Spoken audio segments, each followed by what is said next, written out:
a bower brimming with nobles and charming women.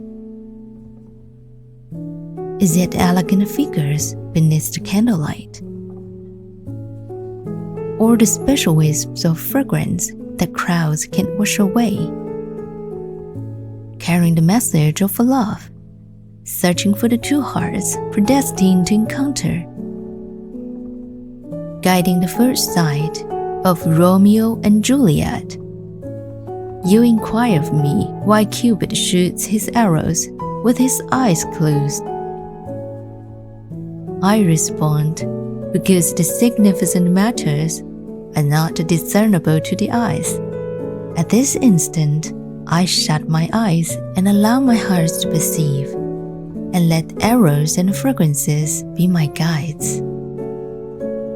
They led me across the congested multitude, across the silent cobblestone streets and beaches, till I encounter her, the soulmate who enchants me at the first glance.